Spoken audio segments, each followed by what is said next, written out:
ನಮಸ್ಕಾರ ಸ್ನೇಹಿತರೆ, ಇಂದಿನ ವಿಷಯ ಬಹಳ ಆಸಕ್ತಿದಾಯಕವಾಗಿದೆ. ನಮ್ಮ ಸಮಾಜದಲ್ಲಿ ಒಂದು ನಂಬಿಕೆ ಬಹಳ ಪ್ರಸಿದ್ಧವಾಗಿದೆ. ಅದು ಏನೆಂದರೆ, ಮನೆಯ ಮೊದಲ ಮಗು ಹೆಣ್ಣಾಗಿ ಜನಿಸಿದರೆ ಆ ಮನೆಗೆ ಲಕ್ಷ್ಮೀ ದೇವಿಯ ಆಗಮನವಾಗುತ್ತದೆ ಎನ್ನುವುದು. ಅನೇಕರು ತಮ್ಮ ಜೀವನದ ಅನುಭವಗಳನ್ನು ಹೇಳುವಾಗ, ನನ್ನ ಮಗಳು ಹುಟ್ಟಿದ ನಂತರ ನನ್ನ ಅದೃಷ್ಟವೇ ಬದಲಾಯಿತು, ವ್ಯಾಪಾರದಲ್ಲಿ ಲಾಭ ಹೆಚ್ಚಾಯಿತು, ಉದ್ಯೋಗದಲ್ಲಿ ಪ್ರಗತಿ ಆಯಿತು, ಮನೆಯಲ್ಲಿದ್ದ ಕಷ್ಟಗಳು ಕಡಿಮೆಯಾದವು ಎಂದು ಹೇಳುತ್ತಾರೆ. ಆದರೆ ನಿಜವಾಗಿಯೂ ಮೊದಲ ಮಗು ಹೆಣ್ಣಾಗಿ ಜನಿಸಿದರೆ ತಂದೆಯ ಅದೃಷ್ಟ ಬದಲಾಗುತ್ತದೆಯೇ? ಜಾತಕದಲ್ಲಿ ಬದಲಾವಣೆಯಾಗುತ್ತದೆಯೇ? ಜ್ಯೋತಿಷ್ಯ ಶಾಸ್ತ್ರ ಇದಕ್ಕೆ ಯಾವ ಉತ್ತರ ನೀಡುತ್ತದೆ? ಈ ಎಲ್ಲ ಪ್ರಶ್ನೆಗಳಿಗೆ ಇಂದು ವಿವರವಾಗಿ ಉತ್ತರ ತಿಳಿದುಕೊಳ್ಳೋಣ. ಭಾರತೀಯ ಸಂಸ್ಕೃತಿಯಲ್ಲಿ ಹೆಣ್ಣು ಮಗುವಿಗೆ ವಿಶೇಷ ಸ್ಥಾನಮಾನವಿದೆ. ಹೆಣ್ಣು ಮಗುವನ್ನು ದೇವಿಯ ಸ್ವರೂಪ ಎಂದು ಪರಿಗಣಿಸಲಾಗುತ್ತದೆ. ಮಗಳು ಮನೆಗೆ ಬಂದರೆ ಅದು ಕೇವಲ ಒಂದು ಮಗುವಿನ ಜನನವಲ್ಲ, ಒಂದು ಹೊಸ ಶಕ್ತಿಯ ಆಗಮನ ಎಂದು ಹಲವರು ನಂಬುತ್ತಾರೆ. ಅದಕ್ಕಾಗಿಯೇ ಹಿರಿಯರು ಮಗಳು ಮನೆಗೆ ಮಹಾಲಕ್ಷ್ಮಿಯಾಗಿ ಬರುತ್ತಾಳೆ ಎಂದು ಹೇಳುತ್ತಾರೆ.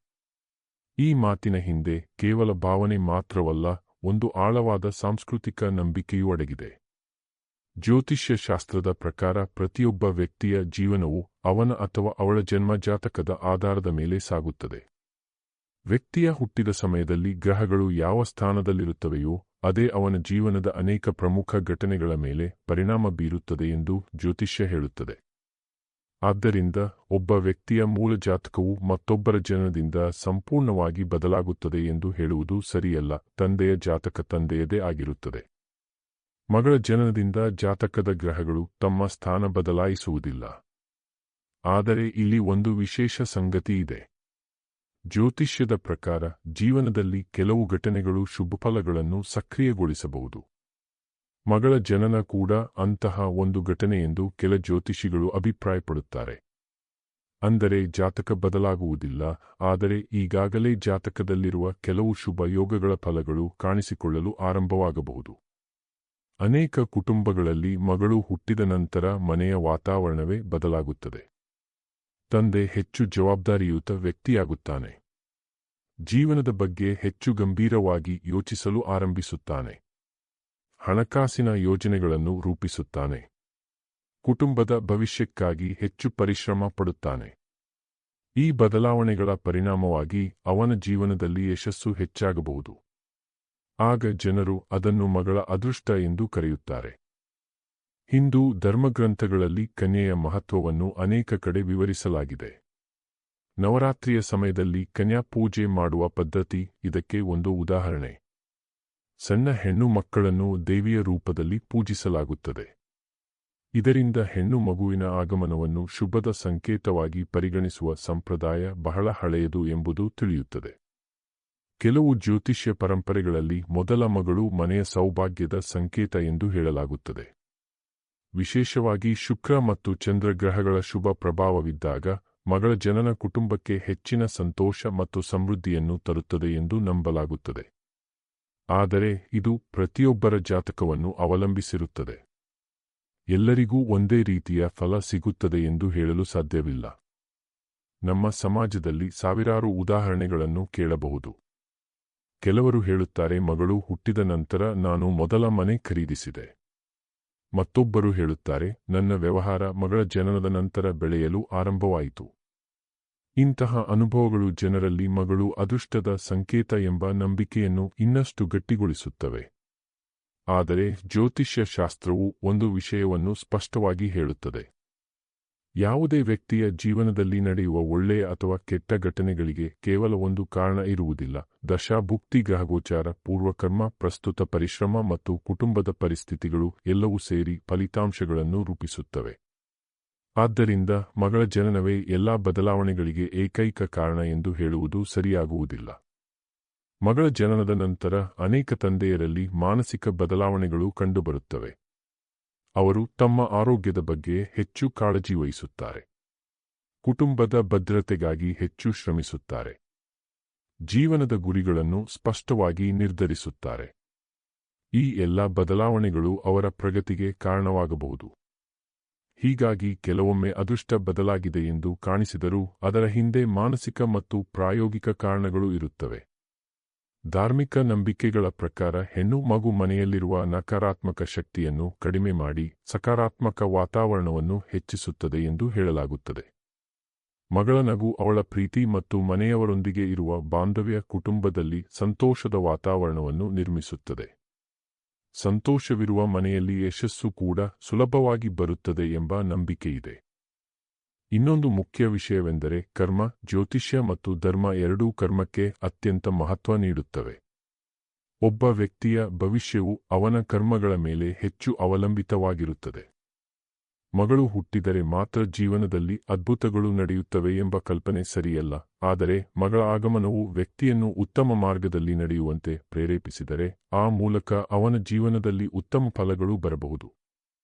ಹೆಣ್ಣು ಮಕ್ಕಳ ಬಗ್ಗೆ ಇರುವ ಹಳೆಯ ತಪ್ಪು ಕಲ್ಪನೆಗಳು ಈಗ ನಿಧಾನವಾಗಿ ದೂರವಾಗುತ್ತಿವೆ.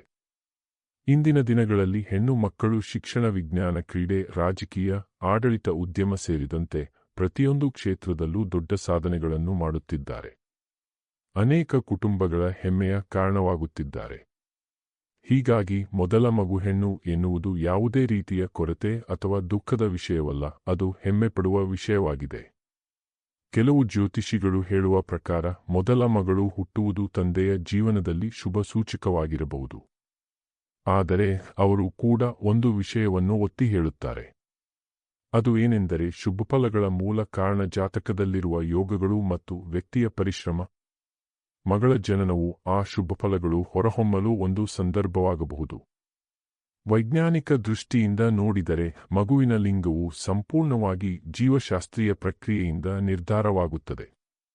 ಹೆಣ್ಣು ಮಗು ಹುಟ್ಟಿದರೆ ಅದೃಷ್ಟ ಹೆಚ್ಚುತ್ತದೆ ಅಥವಾ ಗಂಡು ಮಗು ಹುಟ್ಟಿದರೆ ಕಡಿಮೆಯಾಗುತ್ತದೆ ಎಂಬುದಕ್ಕೆ ಯಾವುದೇ ವೈಜ್ಞಾನಿಕ ಸಾಕ್ಷ್ಯಗಳಿಲ್ಲ. ಆದರೆ ಮಗುವಿನ ಜನನದಿಂದ ಕುಟುಂಬದ ಮನಸ್ಥಿತಿ ಬದಲಾಗುವುದು, ಜವಾಬ್ದಾರಿ ಹೆಚ್ಚುವುದು ಮತ್ತು ಜೀವನದ ಗುರಿಗಳು ಸ್ಪಷ್ಟವಾಗುವುದು ಮಾತ್ರ ನಿಜ. ಹೀಗಾಗಿ ಮೊದಲ ಮಗು ಹೆಣ್ಣು ಎನ್ನುವುದು ಅದೃಷ್ಟವೇ ಅಥವಾ ಇಲ್ಲವೇ ಎಂಬುದಕ್ಕಿಂತಲೂ ಆ ಮಗು ಕುಟುಂಬಕ್ಕೆ ತರುವ ಸಂತೋಷವೇ ನಿಜವಾದ ಸೌಭಾಗ್ಯ. ಮಗಳು ಮನೆಗೆ ಬಂದಾಗ ಕೇವಲ ಒಂದು ಮಗು ಮಾತ್ರ ಬರುವುದಿಲ್ಲ, ಒಂದು ಹೊಸ ಕನಸು, ಹೊಸ ಪ್ರೀತಿ ಮತ್ತು ಹೊಸ ಆಶೆಯೂ ಜೊತೆಗೆ ಬರುತ್ತದೆ. ಅದೇ ನಿಜವಾದ ಲಕ್ಷ್ಮಿಯ ಆಗಮನ ಎಂದು ಹೇಳಬಹುದು.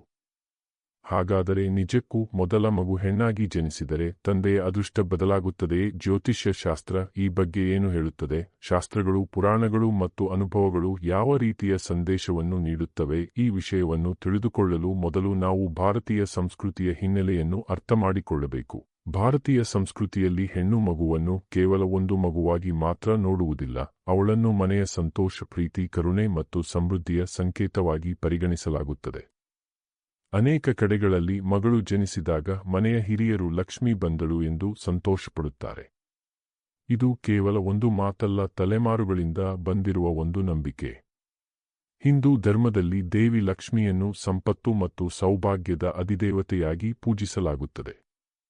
ಅದೇ ರೀತಿ ದೇವಿ ಸರಸ್ವತಿಯನ್ನು ಜ್ಞಾನಕ್ಕೆ ಮತ್ತು ದೇವಿ ಪಾರ್ವತಿಯನ್ನು ಶಕ್ತಿ ಹಾಗೂ ಮಂಗಳಕ್ಕೆ ಪ್ರತೀಕವಾಗಿ ಕಾಣಲಾಗುತ್ತದೆ. ಈ ಕಾರಣದಿಂದಲೇ ಹೆಣ್ಣು ಮಗುವಿನ ಜನನವನ್ನು ಶುಭವೆಂದು ಪರಿಗಣಿಸುವ ಸಂಪ್ರದಾಯ ಬೆಳೆದು ಬಂದಿದೆ. ಆದರೆ ಇಲ್ಲಿ ಒಂದು ಮುಖ್ಯ ವಿಚಾರವನ್ನು ತಿಳಿದುಕೊಳ್ಳಬೇಕು.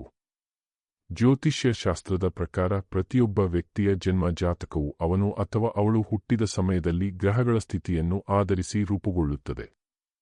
ಜನನದ ನಂತರ ಆ ಮೂಲ ಜಾತಕ ಬದಲಾಗುವುದಿಲ್ಲ. ಅಂದರೆ ಮಗಳು ಹುಟ್ಟಿದ ಕಾರಣಕ್ಕೆ ತಂದೆಯ ಜಾತಕದಲ್ಲಿ ಇದ್ದ ಗ್ರಹಗಳು ತಮ್ಮ ಸ್ಥಾನವನ್ನು ಬದಲಾಯಿಸುವುದಿಲ್ಲ. ಹಾಗಿದ್ದರೆ ಜನರು ಮಗಳು ಹುಟ್ಟಿದ ಮೇಲೆ ನಮ್ಮ ಅದೃಷ್ಟ ಬದಲಾಯಿತು ಎಂದು ಯಾಕೆ ಹೇಳುತ್ತಾರೆ? ಜ್ಯೋತಿಷಿಗಳು ಹೇಳುವಂತೆ ಕೆಲವೊಮ್ಮೆ ವ್ಯಕ್ತಿಯ ಜೀವನದಲ್ಲಿ ನಡೆಯುತ್ತಿರುವ ದಶೆ, ಅಂತರ್ದಶೆ ಅಥವಾ ಗ್ರಹಗಳ ಗೋಚಾರವು ಈಗಾಗಲೇ ಉತ್ತಮ ಫಲ ನೀಡುವ ಹಂತದಲ್ಲಿರಬಹುದು. ಅದೇ ಸಮಯದಲ್ಲಿ ಮಗಳ ಜನನವಾದರೆ ಜನರು ಆ ಎರಡು ಘಟನೆಗಳನ್ನು ಒಂದಕ್ಕೆ ಒಂದು ಸಂಬಂಧಿಸಿ ನೋಡುವ ಸಾಧ್ಯತೆ ಇದೆ. ಉದಾಹರಣೆಗೆ, ಒಬ್ಬ ವ್ಯಕ್ತಿಯ ಉದ್ಯೋಗದಲ್ಲಿ ಹಲವು ವರ್ಷಗಳಿಂದ ಯಾವುದೇ ಪ್ರಗತಿ ಇರಲಿಲ್ಲ ಎಂದುಕೊಳ್ಳಿ. ನಂತರ ಅವರ ಮನೆಯಲ್ಲಿ ಮೊದಲ ಮಗಳು ಜನಿಸುತ್ತಾಳೆ. ಕೆಲವೇ ತಿಂಗಳುಗಳಲ್ಲಿ ಅವರಿಗೆ ಬಡ್ತಿ ಸಿಗುತ್ತದೆ. ಅವರು ಅದನ್ನು ನನ್ನ ಮಗಳ ಅದೃಷ್ಟ ಎಂದು ನಂಬಬಹುದು. ಆದರೆ ಜ್ಯೋತಿಷ್ಯದ ದೃಷ್ಟಿಯಿಂದ ನೋಡಿದರೆ ಅದು ಗುರುದಶೆ ಅಥವಾ ಶುಭಗೋಚಾರದ ಪರಿಣಾಮವೂ ಆಗಿರಬಹುದು. ಮನೋವಿಜ್ಞಾನವು ಇದೇ ಮಾತನ್ನು ಹೇಳುತ್ತದೆ. ಒಬ್ಬ ವ್ಯಕ್ತಿಗೆ ಹೊಸ ಜವಾಬ್ದಾರಿ ಬಂದಾಗ ಅವನ ಆಲೋಚನೆ ಮತ್ತು ವರ್ತನೆಯಲ್ಲಿ ದೊಡ್ಡ ಬದಲಾವಣೆ ಉಂಟಾಗುತ್ತದೆ. ಮಗಳ ಉತ್ತಮ ಭವಿಷ್ಯಕ್ಕಾಗಿ ಆತ ಹೆಚ್ಚು ದುಡಿಯುತ್ತಾನೆ. ಹೊಸ ಅವಕಾಶಗಳನ್ನು ಹುಡುಕುತ್ತಾನೆ. ಅನಗತ್ಯ ಖರ್ಚುಗಳನ್ನು ಕಡಿಮೆ ಮಾಡುತ್ತಾನೆ.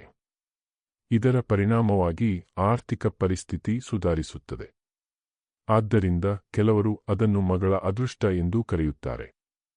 ಶಾಸ್ತ್ರಗಳಲ್ಲಿ ಕನ್ಯೆಯ ಮಹತ್ವವನ್ನು ಬಹಳ ಉನ್ನತವಾಗಿ ವಿವರಿಸಲಾಗಿದೆ. ನವರಾತ್ರಿಯ ಸಮಯದಲ್ಲಿ ಕನ್ಯಾ ಪೂಜೆ ಮಾಡುವ ಪದ್ಧತಿ ಇಂದಿಗೂ ಅನೇಕ ಮನೆಗಳಲ್ಲಿ ಇದೆ. ಚಿಕ್ಕ ಹೆಣ್ಣು ಮಕ್ಕಳನ್ನು ದೇವಿಯ ರೂಪವೆಂದು ಕಾಣುವ ಈ ಸಂಪ್ರದಾಯ ಸಮಾಜದಲ್ಲಿ ಹೆಣ್ಣು ಮಗುವಿಗೆ ನೀಡಲಾಗಿದ್ದ ಗೌರವವನ್ನು ತೋರಿಸುತ್ತದೆ. ಆದರೆ ಜ್ಯೋತಿಷ್ಯದಲ್ಲಿ ಒಂದು ಪ್ರಮುಖ ನಿಯಮವಿದೆ. ಯಾವುದೇ ವ್ಯಕ್ತಿಯ ಫಲವು ಮುಖ್ಯವಾಗಿ ಅವನ ಸ್ವಂತ ಕರ್ಮ ಮತ್ತು ಜಾತಕದ ಮೇಲೆ ಅವಲಂಬಿತವಾಗಿರುತ್ತದೆ. ಇನ್ನೊಬ್ಬರ ಆಗಮನವು ಆ ಜಾತಕವನ್ನು ಸಂಪೂರ್ಣವಾಗಿ ಬದಲಾಯಿಸುತ್ತದೆ ಎಂದು ಹೇಳಲಾಗುವುದಿಲ್ಲ. ಕೆಲವರು ಕೇಳುತ್ತಾರೆ, ಮೊದಲ ಮಗು ಗಂಡು ಆಗಿದ್ದರೆ ಅದೃಷ್ಟ ಬದಲಾಗುವುದಿಲ್ಲವೇ? ಇದಕ್ಕೂ ಉತ್ತರ ಒಂದೇ. ಮಗ ಅಥವಾ ಮಗಳು ಎಂಬುದಕ್ಕಿಂತ ಜೀವನದಲ್ಲಿ ನಡೆಯುವ ಘಟನೆಗಳು ವ್ಯಕ್ತಿಯ ಕರ್ಮದಶೆ, ಪರಿಶ್ರಮ ಮತ್ತು ಅವಕಾಶಗಳ ಮೇಲೆ ಹೆಚ್ಚು ಅವಲಂಬಿತವಾಗಿರುತ್ತವೆ. ಯಾವ ಮಗುವಿನ ಜನನವೂ ಕುಟುಂಬಕ್ಕೆ ಸಂತೋಷ ತರುತ್ತದೆ. ಅದು ಗಂಡಾಗಲಿ ಅಥವಾ ಹೆಣ್ಣಾಗಲಿ ಪ್ರೀತಿಯಿಂದ ಬೆಳೆಸಿದರೆ ಕುಟುಂಬದ ನಿಜವಾದ ಸಂಪತ್ತಾಗುತ್ತದೆ. ಆದರೆ ಒಂದು ತಪ್ಪು ಕಲ್ಪನೆಯನ್ನು ದೂರ ಮಾಡಬೇಕು. ಮಗಳು ಹುಟ್ಟಿದ ಕೂಡಲೇ ಯಾವುದೇ ಪ್ರಯತ್ನವಿಲ್ಲದೆ ಹಣ ಬರುತ್ತದೆ, ಎಲ್ಲಾ ಸಮಸ್ಯೆಗಳು ಮಾಯವಾಗುತ್ತವೆ ಅಥವಾ ಜಾತಕ ಸಂಪೂರ್ಣ ಬದಲಾಗುತ್ತದೆ ಎಂದು ನಂಬುವುದು ಸರಿಯಲ್ಲ. ಅಂತಹ ಹೇಳಿಕೆಗಳಿಗೆ ಜ್ಯೋತಿಷ್ಯದಲ್ಲಿ ಸ್ಪಷ್ಟವಾದ ಆಧಾರವಿಲ್ಲ. ಜೀವನದಲ್ಲಿ ಅದೃಷ್ಟ ಎನ್ನುವುದು ಕೇವಲ ಗ್ರಹಗಳಿಂದ ಮಾತ್ರ ನಿರ್ಮಾಣವಾಗುವುದಿಲ್ಲ. ಪರಿಶ್ರಮ, ಪ್ರಾಮಾಣಿಕತೆ, ಸರಿಯಾದ ನಿರ್ಧಾರಗಳು, ಕುಟುಂಬದ ಬೆಂಬಲ ಮತ್ತು ಸತ್ಕರ್ಮಗಳು ಕೂಡ ಯಶಸ್ಸಿನಲ್ಲಿ ಪ್ರಮುಖ ಪಾತ್ರ ವಹಿಸುತ್ತವೆ. ಇಂದಿನ ಸಮಾಜದಲ್ಲಿ ಮಗ ಮತ್ತು ಮಗಳು ಇಬ್ಬರೂ ಸಮಾನರು.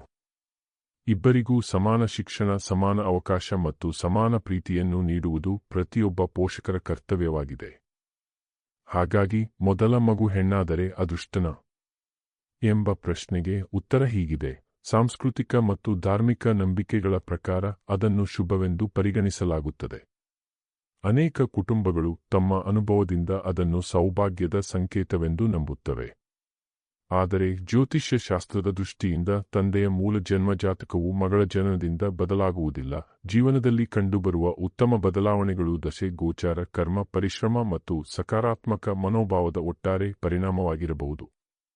ಆದ್ದರಿಂದ ಯಾವುದೇ ಮಗು ಹುಟ್ಟಿದರೂ ಅದನ್ನು ದೇವರ ಅಮೂಲ್ಯ ಕೊಡುಗೆಯಾಗಿ ಸ್ವೀಕರಿಸಬೇಕು.